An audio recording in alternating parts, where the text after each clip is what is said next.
Welcome to the Old Time Radio Westerns. I'm your host, Andrew Rhynes, and I'm excited to bring you another episode absolutely free. This is one of over 80 episodes released monthly for your enjoyment. Now, let's get into this episode.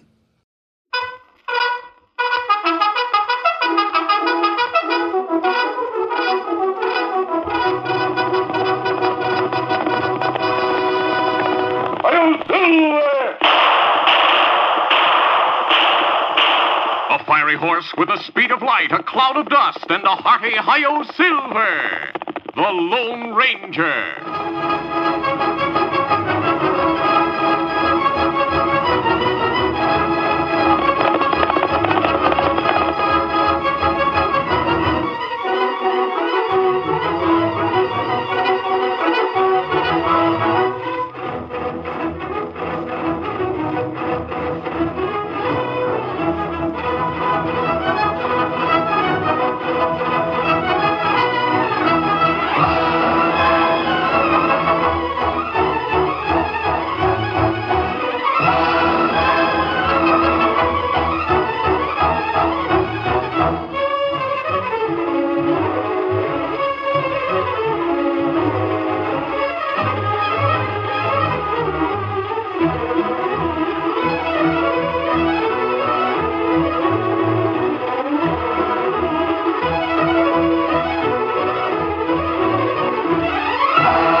Indian companion Tonto, the daring and resourceful masked rider of the plains, led the fight for law and order in the early western United States. Nowhere in the pages of history can one find a greater champion of justice. Return with us now to those thrilling days of yesteryear. From out of the past come the thundering hoofbeats of the great horse Silver. The Lone Ranger rides again. Come on, Silver. Let's go, big fellow. Hi-yo, Silver. Away!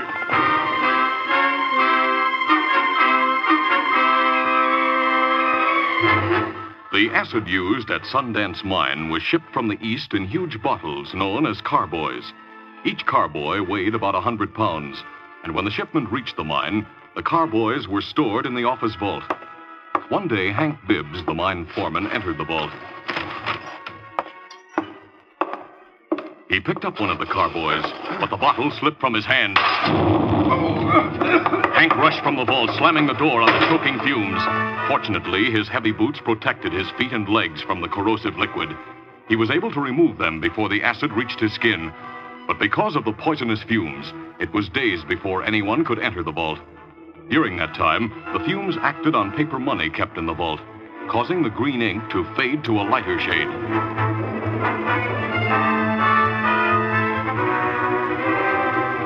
4 days after Hank's accident at Sundance Mine, Cutaway Curtis summoned two friends to the back room of his cafe in Mountain City. One of the hard-faced men was known as Rusk. The other was a heavily built gunslinger named Beemer. What's on your mind, Cutaway? How come you sent for Beaver and me? You have a job for us? A big job, boys. What is it? The first of the month's payday at Sundance Mine. Yeah? There's a $25,000 payroll in the office vault and only one guard on duty to watch it. Oh. What about the combination to the vault? The bookkeeper knows the combination. He'll be in the office tonight doing a lot of paperwork. All you boys have to do to get the cash is go there, overpower the guard, force the bookkeeper to open the vault, and walk out with $25,000. Well, it's a good idea, Cutaway, but But what? Well, I heard Sheriff Winters say he'll organize a vigilance committee if there's any more crime committed in these parts. I'll handle Sheriff Winters. All you have to think about is the Sundance payroll. I want that cash. Savvy? Yeah, I savvy, Cutaway. Come on, Rusk. We'll make our plans. The payroll was stolen by the Cutaway Curtis gang, and news of the robbery spread through town like wildfire.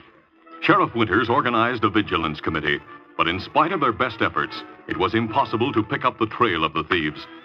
When the lawman returned to his office the evening following the holdup, he found the owner of the Sundance mine waiting for him. Hello, Sheriff. Well, howdy, Sam. You didn't get those two crooks, huh? We couldn't even find their trail. Then our only hope of capturing those thieves is to watch for the stolen money. The fumes of the acid Hank dropped bleached every one of those bills. They'll be as easy to identify as marked money. But the polecat who stole it might hold on to that cash for years.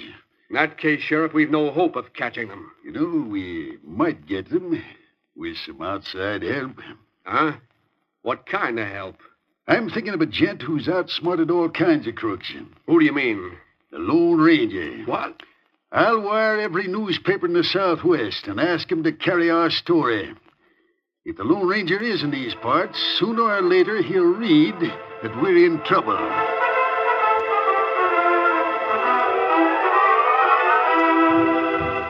The Lone Ranger was closer than Sheriff Winters or Sam Collins realized.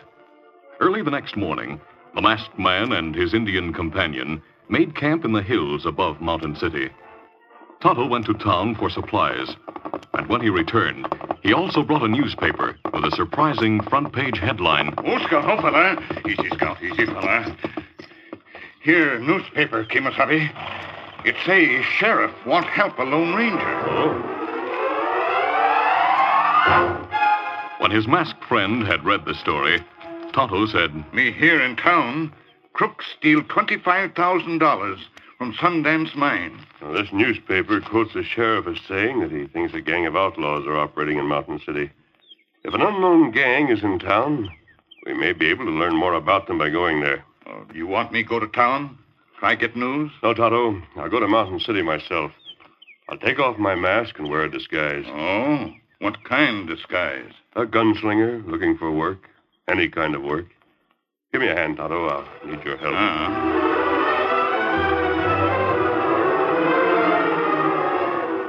Half an hour later, the Lone Ranger put down the hand mirror he had used and turned to Tonto. Well, Tonto? Scar, cross face, plenty good ID. You change shape of nose, mouth. And there's only one thing, Kemosabe. Well, what's that? Guns, gun belt. Silver bullets make it easy to show you Lone Ranger. Yes, you're right, Tonto. I have other guns and a gun belt in my saddlebag. I'll use those.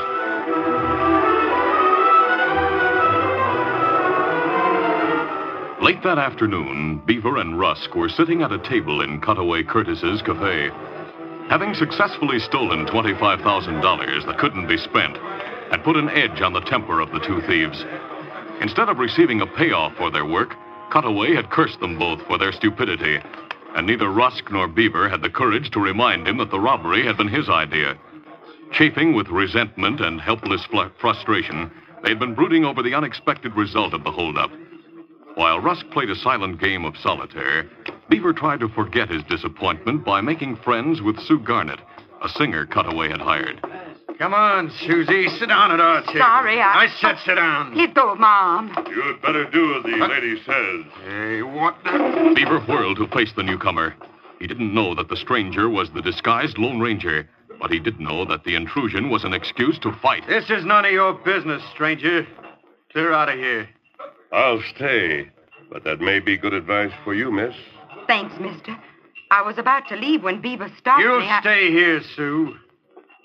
And as for this stranger... Look out, stranger. Beaver's going for his gun. That's a mistake. Oh, hey! What about you? Are you backing your friend's play? Oh, no, not me, mister. That was fast shooting. Oh. Beaver's gun was out of leather when you drew. My hand is... My bullet hit your gun, not your hand. I'll get you for that, mister. I'll kill you. Shut up, Beaver. You asked for trouble and you got it. Hey, what's the gunplay? Who started the shooting? No. There's no fight, gents. Just a friendly argument. It's all settled now. Go on back to your tables and forget about it. Friendly argument, huh? Looks like the stranger's settled. Yeah, Beaver's gun's out of commission. Who are you? Call me Scar. Scar what? So the handbills haven't caught up with me, huh? You're an outlaw? I figured you were on the dodge. What if he is, Beaver? Sue, you said you were going home. Yes, I am. Goodbye, Scar. Thanks for helping me. I'm glad I was able to help. You're fast with your guns and you're on the dodge. It's a good combination, Scar. Cutaway will want to know about you. Why? To turn me over to the law? Don't worry, Scar. We couldn't turn you in till we find out why and where you want it. Who's Cutaway? Well, he owns this place. He might have a job for you. I'm looking for work, but I don't want work in a cafe, so Hold on. Eh?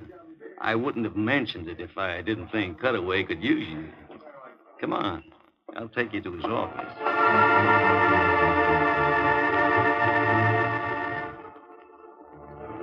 Cutaway Curtis was not in his office. He didn't return until evening, and when he entered the back door, he found Rusk and Beaver waiting for him. Rusk told the cafe owner about the stranger he knew as Scar. He was surprised when Cutaway eyed him coldly. He told you he was on the dodge, and you told him I'd be able to use him. He's fast with his guns, Cutaway. I wish your brains were fast. Huh? Now he knows I hire outlaws. Well, that's right. Listen, you jughead. I spend the afternoon with the sheriff.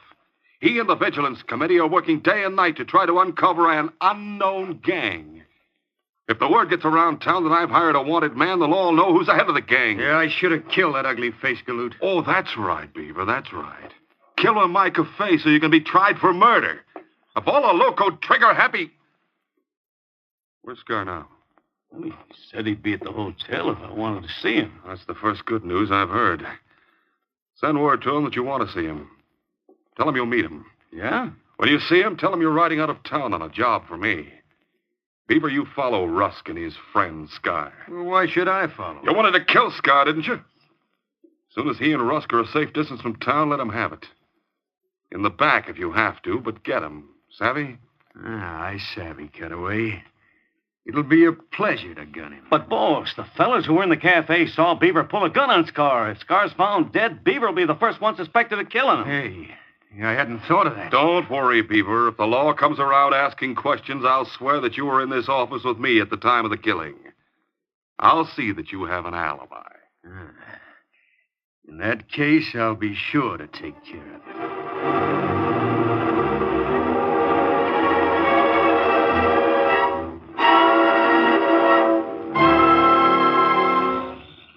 Sue Garnett left the cafe ahead of Beaver and Rusk. She hurried through the dark streets toward the hotel, and when she saw the man she knew as Scar coming from the lighted building, she called. Scar! Oh, I'm so glad I found you. I've got to talk to you. What's wrong, Miss They're Sue? going to kill you. Who's going to kill me? Cutaway Curtis. I went back to the cafe this evening. I sing there every night, but after what happened this afternoon, I decided to quit. I went to Mr. Curtis's office, and I was about to knock on the door to tell him I was leaving when I overheard him talking to Beaver and Rusk. They mentioned your name, and I listened. As briefly as possible, the frightened girl told the disguised Lone Ranger what she had overheard. He listened quietly.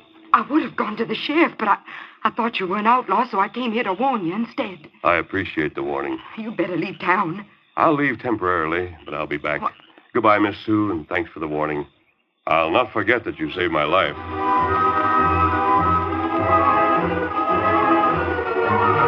The Lone Ranger went directly to the stable behind the hotel. He mounted the great horse Silver and left town. Easy, steady, big fella.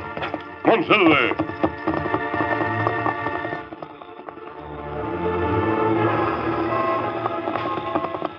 When he was sure he had not been followed, he joined Tonto in their camp. Oh, Silver. Oh, easy, steady, big fella. What you learn about crooks, Kimasabi? A great deal, Tonto. I think Cutaway Curtis is the man we want, but I have no evidence to back my suspicions. How you get him? I have a plan, but I'll need your help.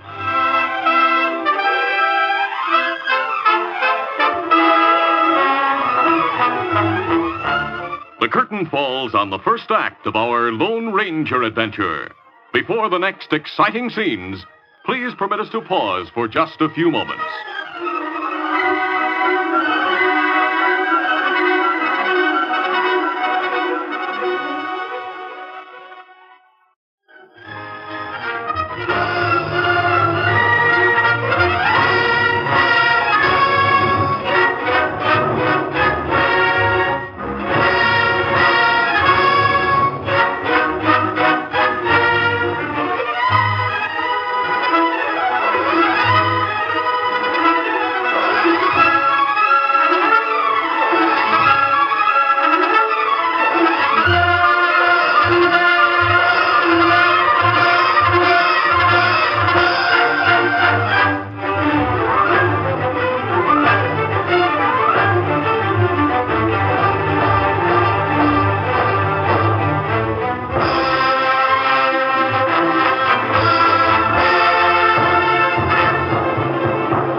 To continue. Early the next morning, the Lone Ranger was back in Mountain City. He took up a position near Cutaway Curtis's cafe, and when he saw Rusk and Beaver approaching, he walked toward them. The two thieves stopped at once when he called, Rusk, Beaver. Todd. Oh, we were looking for you last night. Where were you? I was in the hills north of town. I think I've found the tracks I've been looking for. Do you two want to come with me on a job? Well, where you going? I'll be heading out of town. Oh, out of town, huh? Well, sure, we'll go with you. Come on, Rusk, we'll get our horses.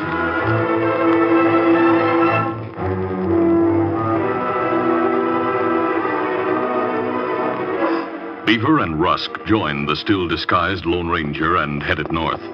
They left town, and as they approached the bridge that spanned Big Bend River, Beaver tried to drop behind. He was maneuvering into position to shoot the Lone Ranger in the back. What's the idea, Beaver? Huh? You're dropping behind. Well, I don't turn my back on strangers. Right ahead of me. Now, hold on. You better do as he says, Beaver. He's faster on the draw than you are. Come on. You said you were looking for tracks in the hills. Who are you trying to find, Scar? Did you ever hear of the Lone Ranger and Tonto? Sure, we've heard of him. So is Sheriff Winters, hey, Beaver? Yeah. The sheriff would like to find that masked man. I know where to find him. You mean he's in these parts? He's a lot closer than you or the sheriff suspect. But he'll not be around here long. First, I'll deal with his friend Tonto. What have you got against him? What would you do if those two were on your trail? You mean they're looking for you? Hold it. Hold Silver. Hold, Hey, hey, what's the idea of drawing your gun, Scar? Drop yours. I said drop them. He has us covered, Rusk. I know better than try drawing against you, Scar. We dropped our guns. Now what's the matter? Dismount. Easy, boy. Steady, boy. Oh, now listen, Scar. I'll pick up your guns and keep them for the time being. But what's the idea? Look at the hills on the other side of the river. Hey, there's a rider coming down the trail. That rider's an Indian. Hey, you're right. It is a redskin. Do you recognize him? I never saw him before. His name is Tonto. Touch. I took your guns because I didn't want you to shoot him. I want the first shot at that Indian, and one shot will be all I need. You're gonna kill him? Stay back in these trees till he hits the bridge. But it's risky to start gunplay here. We're not far from town. If anyone hears a shot... That Indian's probably on his way to town to see the sheriff. I'm going to stop him before he gets there. With his guns drawn, the Lone Ranger watched while Tonto approached the wooden bridge. Neither Beaver nor Rusk knew that the Indian had been in the hills, watching through binoculars for the approach of the disguised Lone Ranger and his two companions. As soon as he saw his friend, he had mounted and ridden toward the river. As Scout's hoofs struck the bridge, the Lone Ranger fired. Tonto clutched his chest and reeled from the saddle. He fell over the side of the bridge to the river below. You got him. Kill the Lone Ranger's partner. Well, wait till Cutaway hears this. I told you Scar was all right, Beaver. Yeah. Let's get out of here before that shot brings someone from town.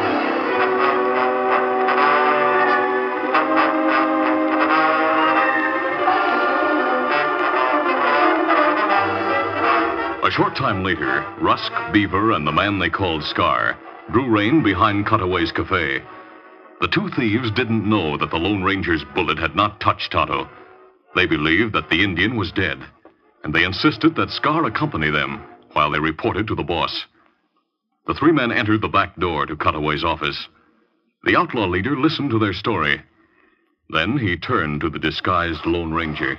Well, Scar, maybe I figured you wrong. That's a mistake a lot of men have made, Curtis. I didn't know that masked man was around here. He's captured a lot of crooks, Cutaway. He's dangerous. If he comes here... I know all that, Rusk.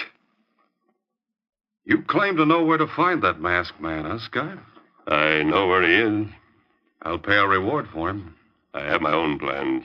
Or maybe you'll change him for a price. What do you have against the Lone Ranger? I want to see his face and question him before he's killed. I'll take his silver bullets and keep his guns as a souvenir. How much is he worth to you? You name a price. $25,000. Bring him here alive and it's a deal. You might be planning to pay me off in lead. I made a deal. I'll keep it. Let's see the money. All right, I'll show it to you, Scar. But you'll not collect until you deliver the Lone Ranger to this office, savvy? I understand. There. Here's the money, Scar. There's $25,000 here. It's yours when you turn that masked man over to me and my boys. The disguised Lone Ranger leaned against the wall as he eyed the currency in Cutaway's hands. A quick glance showed that the bills were bleached and faded. He recognized the Sundance payroll.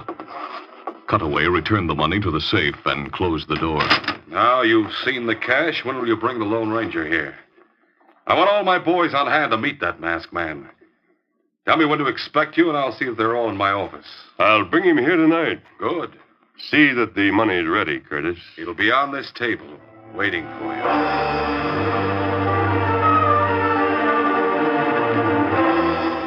Disguised as Scar, the Lone Ranger left Mountain City.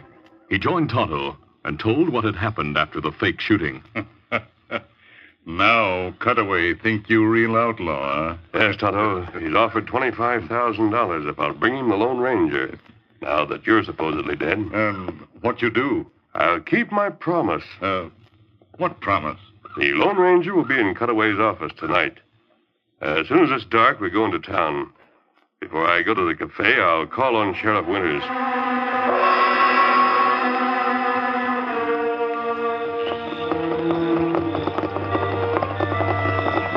It was nearly midnight when the Lone Ranger, wearing his mask and riding clothes, drew rein in the rear of Sheriff Winters' home. Tonto was with him, and as the masked man dismounted, the Indian said, Me stay with horses, Kimasabi. Good idea, Tonto. There's a light in the kitchen. Sheriff Winters must be home. Yes, who's that? A friend. Well, what is it? I'll step inside if I may, Sheriff. Hey, who... You're masked. You wanted to see the Lone Ranger? That's right, but... You mean you're the Lone Ranger? Perhaps a silver bullet will serve to identify me. Here, Sheriff. Say, it is silver. Well, doggone it, mister, I'm sorry I threw down on you.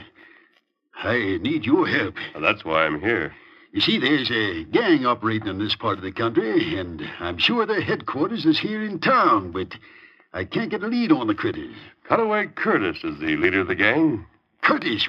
Why, he owns a cafe. He engineered the Sundance robbery. Do you have proof of that? The stolen payroll money is in his safe. Are you sure? Yes, I saw it. Well, in that case, I'll go there with a warrant. Sheriff, I'd like to suggest a plan that will result in the capture of Curtis and all of the men in his gang. Well, that kind of a plan would be worth listening to, mister. What is it? There are only two entrances to Curtis's office. Yeah? One is through the cafe, and the other is from the outside. That's the back door. Right. I'll go to the back door of the office. As soon as I'm inside, you go through the cafe and enter the office. A short time later, Cutaway Curtis, Beemer, Rusk, and half a dozen other hard-faced outlaws gathered in the office at the back of the cafe. The stolen money, which was more dangerous than valuable to the gang, was on the table in the middle of the room. As Cutaway glanced at his watch, Rusk said, Oh, don't worry, Cutaway. Scar'll be here. We've nothing to lose by waiting. By paying Scar with the Sundance payroll, you'll kill two birds with one stone. I plan to notify the sheriff as soon as the payroll is in Scar's hands. If Winters captures Scar with that money on him, he'll be blamed for the robbery. Hey, what's that? Someone's at the door. Maybe it's Scar. Who is it? Here's the Lone Ranger. What's him say? I'll open the door, boss. Rusk opened the door wide. A masked man stood in the doorway with a Colt in each hand, and the man known as Scar was nowhere to be seen. As the Lone Ranger entered the room, Rusk, Beaver, and the other outlaws raised their hands. That's it. Keep your hands up. You're covered, Cutaway.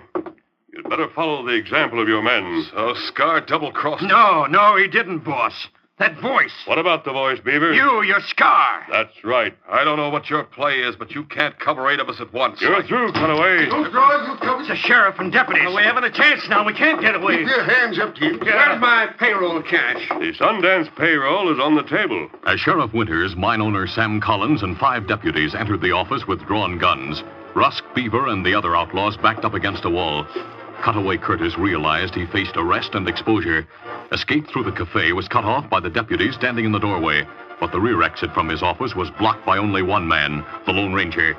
Cutaway snatched at a shoulder holster, but the masked man saw the gesture. He fired his right-hand gun. That was a fool move, Cutaway. And mighty fancy shooting, mister. My arm, it's broken. Yep, and so is your fighting spirit from the looks of it. You're licked, Cutaway. Say, Sam, is that cash the mine payroll? Yes, it is, Sheriff. See for yourself how the bills have faded. Yep, that's all the evidence we need. Put handcuffs on these critters, boys. I'm wounded, my arm. Doc will take care of it as soon as you're in jail, Curtis, and that'll be mighty soon. Well, Sheriff, this takes care of Mountain City's outlaw gang. It does, mister, and I'm much obliged to you. Sheriff, this man's name is Scar. He shot an Indian named Tonto. You're loco, Cutaway.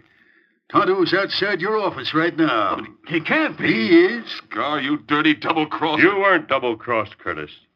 I promised I'd bring the Lone Ranger here, and I did. You claim you're the Lone Ranger? You wanted a souvenir, Cutaway. A silver bullet. Well, here's one. I'll leave it with you as a memento. Adios, Sheriff. Oh, are you leaving, mister? Yes, Tonto's outside with the horses. Goodbye, mister, and thanks a lot. I'm glad I was able to help you. This is a silver bullet, all right, but how'd he get it? You still can't believe it, Cutaway. You'll have a long time to think it over while you're in jail. If you think long enough, maybe someday you'll savvy how you were outsmarted by the Lone Ranger. Adios, Silver. Aye!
This is a feature of the Lone Ranger Incorporated, created by George W. Trendle, produced by Trendle Campbell Muir Incorporated, directed by Charles D. Livingston, and edited by Fran Striker. The part of the Lone Ranger is played by Brace Beemer.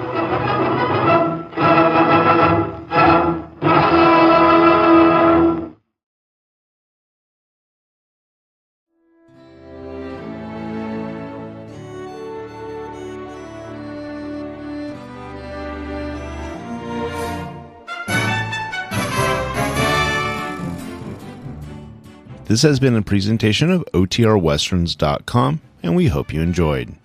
Please take some time to like and rate this episode within your favorite podcast application. Follow us on Facebook by going to OTRWesterns.com/Facebook, and subscribe to our YouTube channel by going to OTRWesterns.com/YouTube. Become one of our ranch hands and unlock some exclusive content. We want to thank our most recent ranch hands, Steve and Ron W., who joined us recently. You too can join by going to OTRWesterns.com/donate. Send us an email, podcast@OTRWesterns.com, and you can call and leave us a voicemail, 707-986-8739. This episode is copyrighted under the attribution, non-commercial, share-alike copyright. For more information, go to OTRWesterns.com/copyright. Have a great day, and thanks for listening.